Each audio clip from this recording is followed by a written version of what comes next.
वाराणसी में स्थित भारत माता मंदिर किसी आम धार्मिक स्थल से कहीं अधिक है। ये एक ऐसा तीर्थ है जहां पूजा मातृभूमि की होती है। आजादी के आंदोलन के दौर में 1918 से लेकर 1924 के बीच स्वतंत्रता सेनानी बाबू शिव प्रसाद गुप्त द्वारा निर्मित ये मंदिर राष्ट्र के प्रति समर्पण और त्याग की मिसाल है। इसकी सबसे खास बात ये है कि मंदिर के भीतर मकराना संगमरमर से उकेरा गया अखंड भारत का त्रिआयामी नक्शा, जिसमें भारत के अलावा पाकिस्तान, बांग्लादेश, अफगानिस्तान, नेपाल, भूटान और श्रीलंका जैसे देश भी शामिल हैं। ये सिर्फ एक नक्शा नहीं बल्कि भारत की सांस्कृतिक एकता और ऐतिहासिक भव्यता का प्रतीक है। 1936 में महात्मा गांधी ने इसका उद्घाटन किया था और आज भी यहाँ आने वाले लोग गहराई से राष्ट्रभक्ति को महसूस करते हैं। शांत वातावरण और आध्यात्मिक ऊर्जा से भरपूर ये स्थान हर भारतीय को अपनी जड़ों से जोड़ता है। हमारी मौजूदगी एक ऐसे मंदिर में है जिस मंदिर में ना कोई प्रतिमा है, ना कोई तस्वीर है, ना ही ये मंदिर किसी देवी देवता को समर्पित है। ये मंदिर समर्पित है भारत माता को।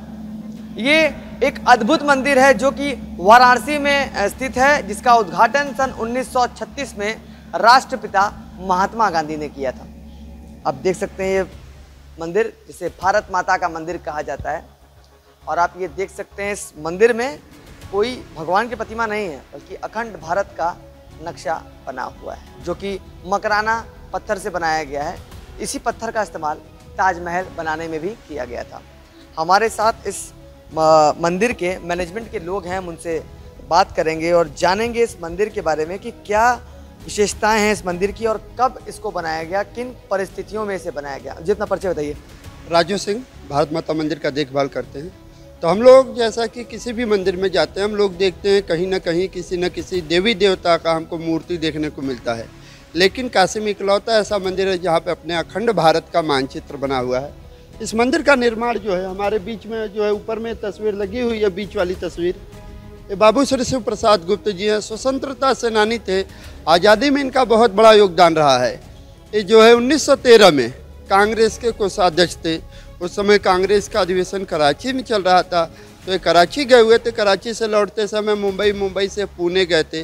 पुणे में एक श्री ढूंढो करबे विधवा आश्रम है, उस आश्रम में ऐसा ही मानचित्र जो है मिट्टी का बना था तो मिट्टी का ही, किंतु वहाँ पे भी पहाड़ी, नदियाँ, पठार सब कुछ दर्शाया गया था। तो बाबू श्री शिव प्रसाद गुप्त जी के मन में इच्छा जगी कि ऐसा काशी में बनाया जाए।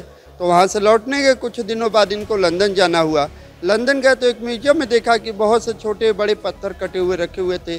तो जो इनकी इच्छा शक्ति थी और दृढ़ मजबूत हुई, और वहाँ से लौटने के बाद अपने मित्रों सहयोगियों से विचार विमर्श किया तो हुआ कि मकराना मार्बल सुंदर और टिकाऊ होगा। तो हमारे सामने जो बना हुआ है ये पूरा मकराना मार्बल पे बना है। और जैसा कि हम लोग यहाँ पे देख सकते हैं 11 इंच लंबा और 11 इंच चौड़ा एक पत्थर है, 11 इंच लंबा और 11 इंच चौड़ा। इसी के आकार का इसमें टोटल 762 पत्थर लगे हैं। और सबसे बड़ी बात है ये पूरे स्केल पर आधारित है।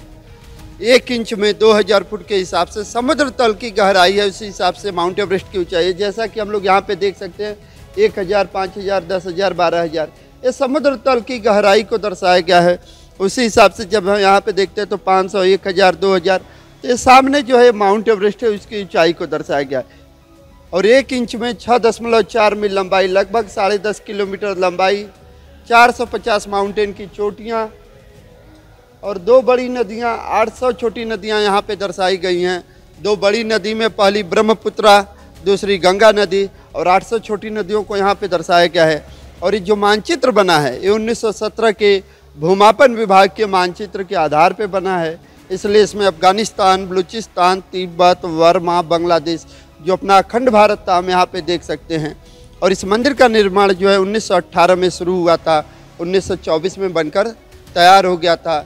25 अक्टूबर 1936 में महात्मा गांधी जी ने इस मंदिर का उद्घाटन किया।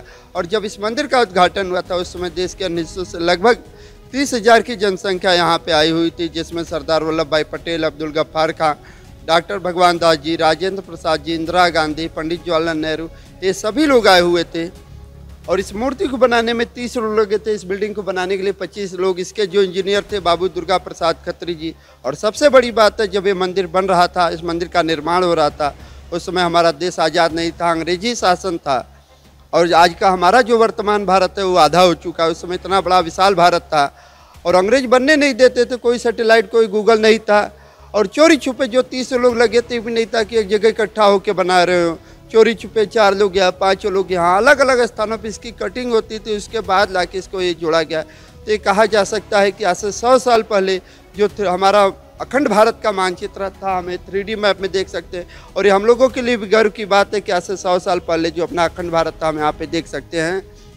यहाँ पे जो पर्यटक आते होंगे, जो देशवासी आते होंगे, सबसे पहले देशवासियों की बात की जाए तो जब अपना अखंड भारत देखते हैं तो एक तो ये गौरवशाली वाला पल है, जब गौरव की अनुभूति होती है कि हमारा एक दोस्त, हमारा ये जो देश है ये इतना भव्य हुआ करता था। इसके साथ लोगों का कहना क्या होता है? सबसे पहले लोग देख के क्या बताते हैं, उनका रिस्पॉन्स क्या होता है? जो भी यहाँ पे आते हैं, चाहे वो अपने भारतीय हो चाहे विदेशी पर्यटक हो, आगे तो जो भी कोई यहाँ पे आता है वो देखकर आश्चर्यचकित होते हैं। इसलिए क्योंकि आज हमारे पास टेक्नोलॉजी है, व्यवस्था उपलब्ध है। उस समय कोई टेक्नोलॉजी कोई व्यवस्था नहीं था और उस समय इस चीज़ को बनाना ये बहुत बड़ी बात है। और हम लोगों के लिए भी गर्व की बात है कि जो अपना आज से 100 साल पहले अखंड भारत था, जिसमें अफगानिस्तान, बलूचिस्तान, तिब्बत, वर्मा, बांग्लादेश जितने विभाग थे वो सब हमारे यहाँ पे, और देखकर आश्चर्यचकित होते कि उस समय कैसे बनाया गया होगा। और अंग्रेज जो विदेशी पर्यटक आते हैं वो भी देखकर बहुत आश्चर्यचकित होते, चाहे जो अमेरिका हो, जापान हो, उनके देश का भी मानचित्र वो लोग कागज़ पे देखते हैं। लेकिन हम लोगों के लिए गर्व की बात है कि जो आज से 100 साल पहले जो अपना अखंड भारत था हम यहाँ पे देख सकते हैं। तो बनवाने का भी उद्देश्य था बाबू श्री शिव प्रसाद गुप्त जी का, क्योंकि उस समय हमारा देश आज़ाद नहीं था और हमारे यहाँ क्या था, जाति धर्म का भेद था कि आप हिंदू हैं, मुस्लिम, सिख, ईसाई या छोटे कास्ट के, बड़े कास्ट के। और बाबू श्री शिव प्रसाद गुप्त जी का ये विचार था कि भारत ही एक ऐसा देश है जहाँ पे सभी जाति धर्म समुदाय के लोग एक साथ रहते हैं। तो ऐसे मंदिर की स्थापना कराई जाए जो बिना किसी रोक टोक, बिना किसी भेदभाव के किसी भी जाति धर्म समुदाय का हो, भारत माता का दर्शन कर सके। यहाँ पे कहीं किसी देवी देवता की मूर्ति होता तो होता कि आप हिंदू हैं, मुस्लिम, सिख, ईसाई, धर्म जाति धर्मों में विभाजन हो जाते। और जैसा कि हम लोग के हिंदू शास्त्र में भी 4 माताओं का वर्णन, एक तो जो हमको जन्म देती हैं तो हमारी माता हो गई गंगा माता, गौ माता और मातृभूमि भारत माता।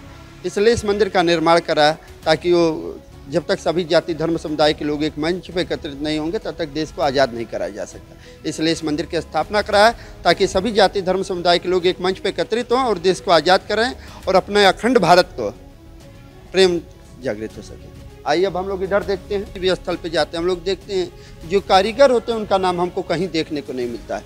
लेकिन यहाँ पे बाबू श्री शिव प्रसाद गुप्त जी ने जो 30 लोग इस मूर्ति को बनाने में और 25 लोग इस बिल्डिंग को बनाने में लगे थे, उन सभी लोगों का नाम दिया, लेकिन अपना कहीं नाम नहीं दिया है। हम यहाँ पे देख सकते हैं बाबू दुर्गा प्रसाद जी हैं, इस मैप के इंजीनियर थे, और ये लल्लू जी इस बिल्डिंग के निरीक्षक थे। और बाबू दुर्गा प्रसाद जी के साथ ये 30 लोग लग के इस मूर्ति को बनाने में सहयोग किए थे और 25 लोग जो इस बिल्डिंग को बनाने में कार्यरत थे। अपना जो मानचित्र उसके बारे में संक्षिप्त विवरण यहाँ पे थोड़ा लिखा हुआ है, इसके बारे में हम पूरा पढ़ सकते हैं। और सबसे बड़ी बात है, यहाँ पे जब इस मंदिर का उद्घाटन हो रहा था तो मैथिली शरण गुप्त जी ने ये बहुत सुंदर कविता इस मंदिर को लेकर बाबू श्री शिव प्रसाद गुप्त जी के ऊपर बनाया था, लिखा हुआ है। यहाँ पे कविता भी लिखा हुआ है। अब हम लोग यहाँ पे जो है चीन की बड़ी दीवार को भी देख सकते हैं, जैसा कि यहाँ पे दर्शाया गया है। लाइनिंग में छोटे छोटे डॉट डॉट में दर्शाया गया है चीन की बड़ी दीवार, और यहाँ पे लिखा भी है चीन की बड़ी भित्त। तो ये जो है चीन की बड़ी दीवार हो गया, ये मंगोल देश हो गया। और जैसा कि यहाँ पे आप देखिए लिखा तिब्बत, तो ये पूरा तिब्बत का क्षेत्र हो गया। ये हाईएस्ट पिक माउंट एवरेस्ट हो गया। उसके बगल में है मकालू, गौरी शंकर, कंचनजंगा, अन्नपूर्णा, धौलागिरी माउंटेन और ये कैलाश मानसरोवर है। यहाँ से जो सबसे लंबी नदी ब्रह्मपुत्रा नदी की उत्पत्ति होती है, जो कि तिब्बत से चलकर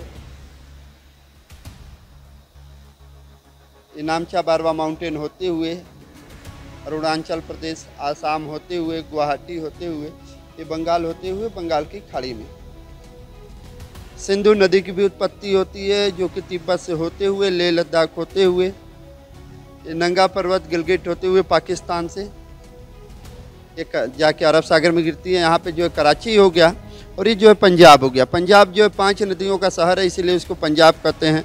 रावी, सतलुज, व्यास, झेलम, चनाब।